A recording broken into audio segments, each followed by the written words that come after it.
시편 133편을 함께 읽었습니다. 다윗의 시라 그렇게 되어져 있죠. 성전에 올라가면서 부르는 노래의 15편 중에 14번째 시입니다. 이 시는 감탄사로 시작합니다. 보라 이렇게 시작하죠. 히브리어에서도 보라 이렇게 시작하는데 감탄사입니다. 우리가 보통 어떨 때 감탄하죠? 아름다운 그 자연의 모습을 볼 때, 경이로운 모습들을 볼 때, 와! 하고 감탄하는 것처럼, 이 시인은, 다윗은 보라! 이렇게 감탄하고 있는 거예요. 그럼 뭘 보면서 그 아름다움을, 뭘 보면서 그것을 감탄하고 있는가? 형제가 함께 살아가는 모습을 보면서 그렇게 감탄하고 있는 것입니다. 여기서 형제가 동거한다 하는 것은 그냥 혈연 관계를 이야기하는 것은 아니고요. 이스라엘 온 백성들을 통틀어 이야기하는 것입니다. 다윗이 왕이 된 다음에 이스라엘 전체가 다 하나가 됐죠. 그 하나가 된 자들이 매 절기 때마다 하나님의 명령하신 대로 예루살렘으로 와서 예배를 드립니다. 먼 곳에서 가까운 곳에서 또 서로 다른 지파의 사람들이 함께 어우러져서 하나님 앞에 예배드립니다. 그 모습을 지금 표현하고 있는 거예요. 야, 그것이 참 아름답다 그렇게 표현합니다. 두 가지의 비유를 들어서 얼마나 아름다운가, 얼마나 그것이 복된 것인가를 설명하고 있습니다. 먼저 2절에 보면 머리에 있는 보배로운 기름이 수염 곧 아론의 수염에 흘러서 그의 옷깃까지 내림 같다 그럽니다. 아론은 대제사장, 제일 처음 세워진 대제사장이지요. 하나님께서 제사장, 대제사장을 세울 때 어떻게 하셨지요? 기름을 부었죠.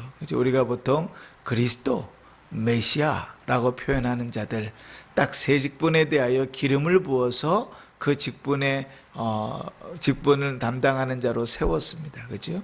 기름을 머리에다 이렇게 부으면 중력에 따라서 기름은 어떻게 돼요? 밑으로 흘러내리죠. 그죠? 그 기름을 머리에다 부었는데, 제사장의 기름을 머리에다 부었는데 그 기름이 수염을 타고 흘러서 옷깃까지 다 이렇게 흘러내린다. 그죠?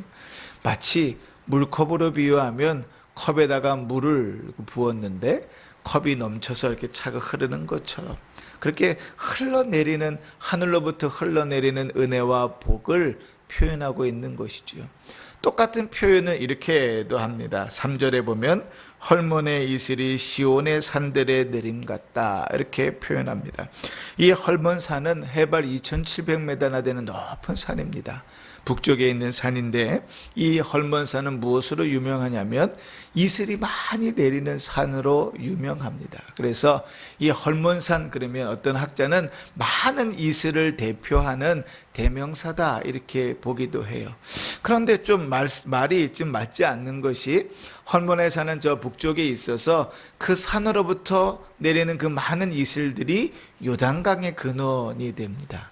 요단강을 어떻게 건넜죠? 이스라엘 백성들이 멈춰놓고 건넜잖아요. 그죠? 그 요단강의 근원이 되는 산의 이슬이니까 얼마나 이슬이 많다 이렇게 생각이 되겠어요. 그런데 오늘 어디까지 흘러요? 시온의 산들에 흐른다. 시온은 예루살렘이죠. 예루살렘은 저 남쪽 밑입니다. 그러니까 상식적으로 멀리 떨어져 있는 헐몬산에 있는 그 이슬이 시온산 저 남쪽 밑에까지 내려오는 건 쉽지 않습니다. 우리로 따지자면 이런 이야기일 거예요. 백두산에 있는 천지에 있는 물이 흘러가지고 저 밑에 전라도 광주까지 흘러갔다 이렇게 표현하는 것과 비슷한 말입니다. 그러나 다윗은 무엇을 지금 표현하고 있습니까? 하늘로부터 내려오는 은혜와 복이 그렇게 풍성히 흘러내리고 있음을 말합니다. 어디에 그것이 흘러내린다고 얘기하죠? 형제들이 함께 거하는 그곳에. 그래서 이렇게 마무리 짓습니다. 3절 하반절에 보면 거기에 여호와께서 복을 명령하셨다 그렇게 말합니다. 이스라엘 백성들이 하나 되어 함께 어울러 살아가는 그 모습을 하나님께서는 참 복되게 여기시고 아름답게 여기시고 거기에 복을 부어 주신다는 것입니다. 이 말씀을 오늘 우리에게서 받으면 이렇게 됩니다. 예수 그리스도로 말미암아 하나된 교회로 모여지는 그 하나됨 속에서 하나님께서는 거기에 은혜와 복을 내리신다는 것이지요. 그래서 교회를 떠나서, 주께서 세우신 교회를 떠나서 내가 교회니까, 그리스도를 내 안에 모신 내가 각 개개인이 교회니까 혼자 신앙생활 하는 것도 괜찮지 않아. 요즘같이 비대면 예배도 드린다고 하고 또 교회가 문제도 많으니, 그러니 굳이 교회 가서 이렇게 얽히고 저렇게 설킬 것 없이 혼자 신앙생활 하면 되지 않겠어? 라고 생각할지 모르지만, 우리 주 예수 그리스도께서 친히 교회의 머리가 되시고 교회를 세우셔서 하나로 모으셨을 때 하나님께서는 그 교회를 통해서 하나님의 은혜와 복을 내리신다는 사실을 우리가 기억해야 될 것입니다. 그리스도 안에서 하나된 자들에게 하나님께서 내리시는 은혜와 복이 있음을 표현하고 있는 것입니다. 에베소서 4장 3절에 보면, 그래서 평안에 매는 줄로 성령이 하나 되게 하신 것을 힘써 지키라, 그렇게 말합니다. 형제의 하나됨, 현대의 연합됨을 힘써 지키며 그 안에서 서로 돌아보고 격려하고 기도하는 일들 속에서 하나님께서 그 가운데 은혜를 부어주시는 거예요. 힘써 지키라 한다는 말은 애쓰지 않으면, 힘쓰지 않으면 지켜지는 일이 어렵다 하는 말입니다. 그렇죠? 자, 또 그래서 에베소서 4장 13절에는 그렇게 하나 되는 은혜 가운데, 함께하는 은혜 가운데 어떤 은혜를 약속하셨는가? 우리가 다 하나님의 아들을 믿는 것과 아는 일에 하나가 되어 온전한 사람을 이루어 그리스도의 장성한 분량이 충만한 데까지 이르리니. 그렇게 하나 되는 것 안에서, 그렇게 함께 어우러 사는 것 안에서 하나님께서 그 믿음을 그리스도의 장성한 분량까지 자라나게 하신다, 그렇게 말씀하시는 것이죠. 그러니 사랑하는 성도 여러분, 교회로 함께 모이는 것이 참 은혜고, 교회 안에서 서로 돌아보며 관심을 가지고 기도하고 또 격려하는 일들이 우리 서로에게 귀한 유익을 준다는 사실을 기억해야 될 것입니다. 가정에서 자녀들을 한번 보십시오. 늘 좋기만 하진 않아요. 싸우기도 하고 서로 토라지기도 하지만 함께 잘 어우러지지 않습니까? 그렇죠? 교회 안에서 함께 어우러 살아가는 일들이 쉽겠습니까? 쉽지 않습니다. 교회만큼 공통분모가 없는 집단도 없어요. 오직 예수 그리스도를 믿는 믿음, 그리스도께서 구원하셨다는 것 외에는 다 다른 모양으로 갖추고 있는 사람들이 모여 있기에 참으로 하나 되기를, 함께하기가 쉽지 않은 것이 교회이기도 합니다.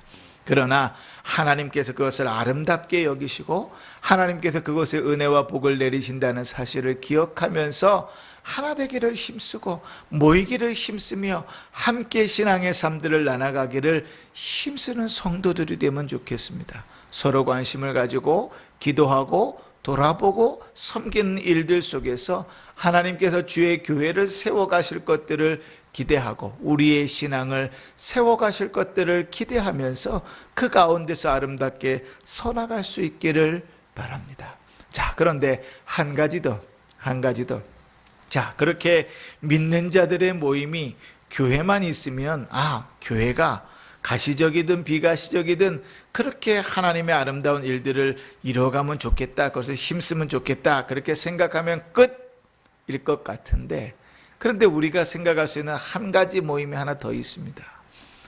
가정, 그리스도께서 최초의 교회로 세우신 가정, 그 가정이 그리스도 안에서 하나 되기를 또한 힘써야 될 것입니다. 그죠?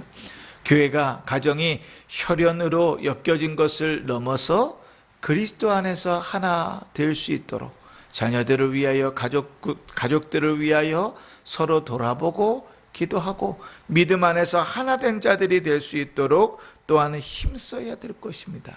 그래서 인가기도 하는 일들에도 더욱 힘쓰시고 그 일을 위하여서 힘써 기도하시고 그 모든 일들 속에 애쓰셔서 가정도 역시 혈연을 넘어 그리스도 안에서 하나 될 수 있기를 바라고, 그곳에도 하나님께서 거기에 여호와께서 복을 명령하셨다 하셨으니 하나님께서 약속하신 은혜와 복을 누릴 수 있기를 바랍니다. 가정이 화목하기를 바랍니다. 가정에 어려움이 없기를 바랍니다. 그러나 혈연을 넘어 그리스도 안에서 하나님께서 부어주시는 은혜와 복도 풍성하기를 바랍니다. 그 일을 위하여 서로 돌아보시고 서로 기도하시고 애쓰셔서 우리의 가정이, 우리의 교회가 하나님께서 아름답다 칭하시고 또 주님께서 복되다 내려주시는 은혜를 누리는 귀한 가정과 교회가 될 수 있기를 바라고, 오늘 하루도 그것을 위하여 힘쓰고 애써서 주께서 부어주시는 은혜를 풍성히 누리는 복된 삶을 사시기를 주의 이름으로 축원합니다. 아멘.